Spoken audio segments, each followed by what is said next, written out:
Welcome back to another episode of Before You Buy, the show where we give you some straight-up gameplay and our first impressions of the latest games releasing. Hi folks, it's Falcon, and today we're going to ransack precious cultural heritage sites and put a few more species on the endangered list because we're looking at Tomb Raider 1 to 3 Remastered, starring Lara Croft. Originally released in 1996, 97, and 98, respectively on PlayStation 1 and PC, it is impossible to overstate just how much of a cultural phenomenon the Tomb Raider games were. Lara Croft was an icon up there with Mario and Sonic the Hedgehog, and it basically happened overnight. The advertising sold these games as basically kind of Indiana Jones combined with female Duke Nukem. Totally over the top, but the actual games they're nothing like that. Instead of non-stop actions, they're all about exploring sprawling caves and ruins, solving puzzles, fighting enemies, and some awkward combat, and honestly, a lot of platforming.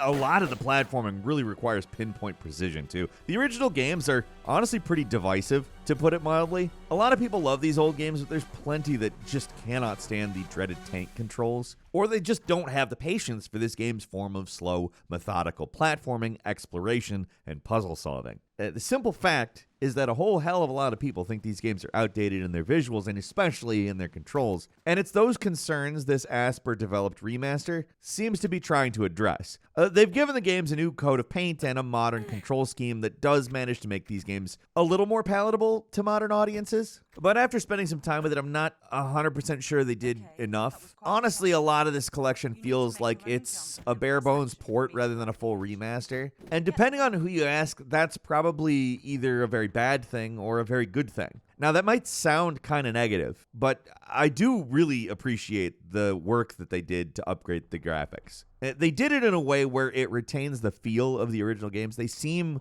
very dedicated to making these versions of the games as accurate as possible to the intent of the originals. And because of that, the updated graphics may not really serve to impress per se, but I think they hit a pretty good balance of making everything look the same but not terrible to look at. But I'll go ahead and say this. The remaster does one of my favorite things you can with re-releases. It lets you switch between the remastered graphics and the original graphics with the push of a button. I love it when games do this, even if it does severely limit where they can actually remaster things. But everything in Tomb Raider 1, 2, and 3 are exactly the same as the original versions. The abstract, Escher-like environments and all. They're not fooling anybody into thinking this isn't anything but an updated PlayStation 1 game. And it's not necessarily a bad thing. It is a pretty garish and ugly game at times, but that's just them being ruthlessly accurate to the original. The little flourishes they do add are quite nice, like the slow falling through holes in the cave in the first level of Tomb Raider 1, for example. It's not all perfect. There's some odd choices in there, like this bizarre depth effect on climbable surfaces that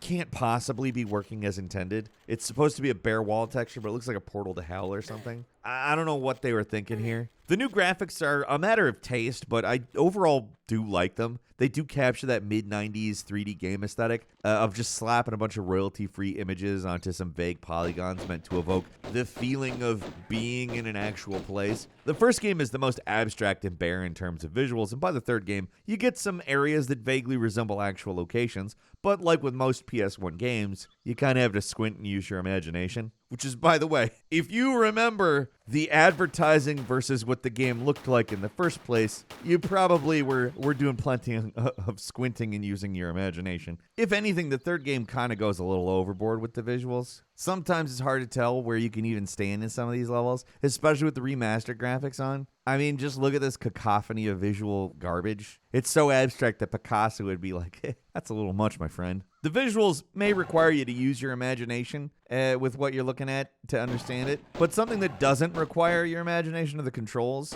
They require your obedience instead. If you're already a card-carrying Tomb Raider junkie, the tank controls are not going to be the hardest thing to get used to. But even if you've played the games multiple times, you can struggle, if not necessarily overall, at least in getting used to it. When I jump back into these games, I'm always like, oh yeah, that's right. Controls used to be very bad in games.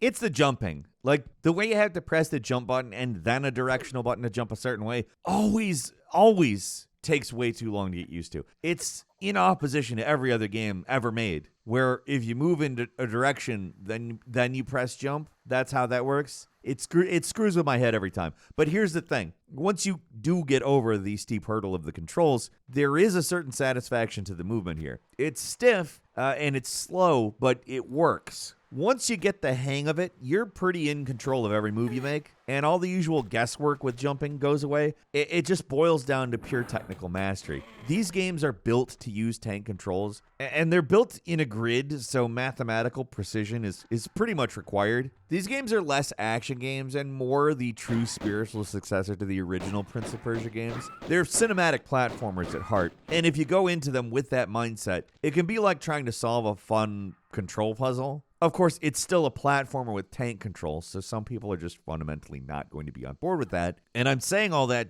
to talk about the new modern controls, which do work most of the time, but they are not the catch-all for fixing these three games' problems. With modern controls, instead of moving like a car with legs, you have a full range of motion. For shootouts and areas with some space to move around, it's really good. But when things get a little more claustrophobic, the modern controls become more obvious with what their problems are. The main issue with the original controls, Lara moves independently from the camera, and with the modern controls, how Lara moves is dependent on where the camera is. If the camera was good, that would not be a problem. But I am addressing the problem, and it's the camera. In tight environments, the modern camera is constantly getting caught or clipping through things or bouncing all over the place. Sometimes it gets stuck. You get caught in a loop of running into a wall over and over just because the camera's pointed the wrong way. Sometimes it's completely impossible to see what you're doing. And in situations where the camera zooms out to give you a view of the environment, it's fine when you're playing with tank controls. But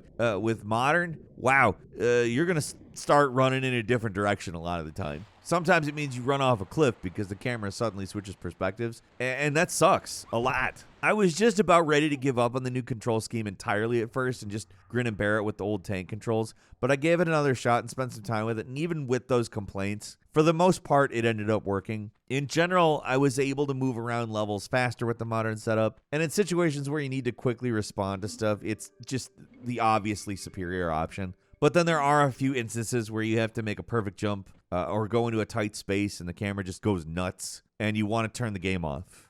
Not for a while, but forever. It's a shame there's not really any definitive control scheme here because they got pretty close to modern, but it's not quite good enough as a means to ease new players into the old game. It's just too janky. Anytime you have to do a long jump with the original controls, all you have to do is take a step back. It'll always work.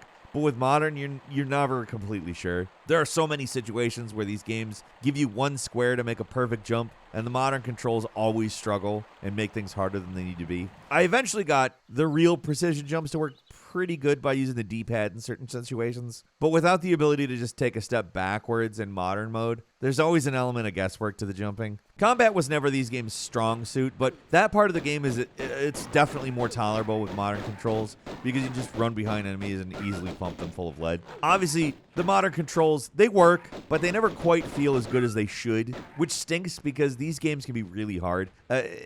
2 in particular, but especially 3, they really have no mercy, and this collection does not ease the difficulty at all. There are no auto-saves, but at least you can save anywhere manually, and there's no limited saving like the PlayStation version, so at least there's that. But if you forget to save or just do what I do and constantly select load when you meant save, you're going to be replaying certain sections of these games a lot, and there's a lot of frustration there. But if there is one thing this collection manages to do, it really manages to hit all the right nostalgia buttons. The moment I turned this one on and heard the fantastic ambient track that played over the title in Tomb Raider 1, I was like, oop, warm blanket, man. If there's one thing about these games that universally holds up, might I add, it is the frickin' music. It's certainly not the CGI cutscenes or story. The CGI's gotten some upscaling, but it's just as rudimentary as ever. Even if they do improve incrementally from each game, in today's environment where it can take 5 years plus for a new entry to a franchise to come out, the fact they were able to crank these games out every year was impressive. And while the improvements to each one were kind of small, each game does at least look better than the previous game.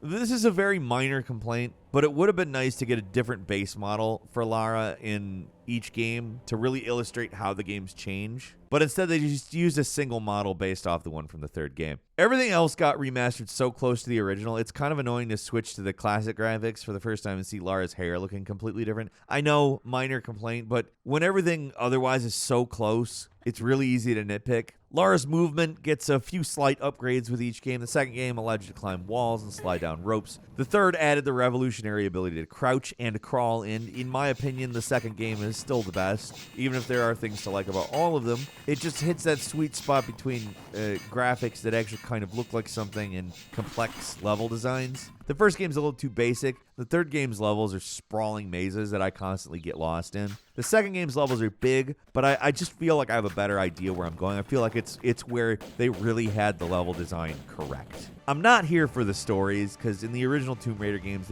they barely matter. But that's also not like something that really does matter, because if you think these games are fun, like they're fun to screw around in, like lock up Jeeves in the walk-in refrigerator, swan dive into some rocks, stuff like that. Also, you're not just getting the base games here. Each game also comes with a level pack. Tomb Raider 1 has Unfinished Business. Tomb Raider 2 has the Golden Mask. Tomb Raider 3 has the Lost Artifact.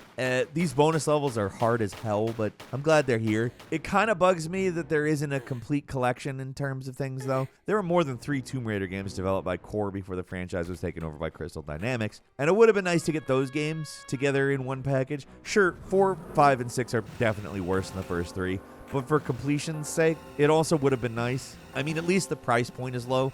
Just $30 for all 3 games is fair, I think. It is another indication that this isn't necessarily a big budget remaster, though, more of a glorified port. If you want to see what a real modernized version of one of these games looks like, play the Tomb Raider Anniversary game from Crystal Dynamics, because this collection is absolutely not that. It has a few concessions to modern sensibilities, like, a stable frame rate, which is nice, and a new control option that sort of works okay. Hopefully, will get patched to work a little bit better. I think if there's anything that I have on a wish list in terms of these games, it's that. But otherwise, it's the original games pretty much exactly as you may or may not remember them. It's well made and accurate to a fault, and that does limit the appeal. These games have a steep learning curve. They're often relentlessly difficult, and they have a very slow, measured pace that some people might call boring. I don't. I have a soft spot for these titles, even though going back to the old school controls, it's a bit of a struggle. It's kind of irritating when you have played games that control smoothly and nicely. So in the end, do I recommend Tomb Raider 1 through 3 Remastered Collection? Well, I'll answer that question with another question. Do you like the PS1 Tomb Raider games? If so, absolutely yes. If there's some stuff here that looks interesting to you, same. Like, if you understand what you're getting into, these are really interesting, fun games that were huge in the mid-90s. If you're watching this footage and recoiling in disgust, though, no. There's no reason to try the games if that's the case. Like, they've done a few things to make these games more appealing to a modern audience, but at the end of the day, these are the original games, warts and all. For some people, that's going to be really good. For some people, it's not. I think with all of the information, it's kind of easy to figure out which camp you're in, and I definitely respect this collection as a form of video game preservation. But you need patience for old school bullshit, basically. And if you don't have it, I don't see you having fun. I love PS1 games. I've played these games multiple times, and I've struggled with them, even in the making of this Before You Buy. That doesn't mean I don't love them. But what about you? Leave us a comment. Let us know what you think. If you like this video, click like. If you're not subscribed, now's a great time to do so. We upload brand new videos every day of the week. Best way to see them first is, of course, a subscription, so click subscribe. Don't forget to enable notifications, and as always, we thank you very much for watching this video. I'm Falcon. You can follow me on Twitter at FalconTheHero. We'll see you next time right here on gameranx. The main hall. Sorry about the crates. I'm having some things put into storage and the delivery people haven't been yet.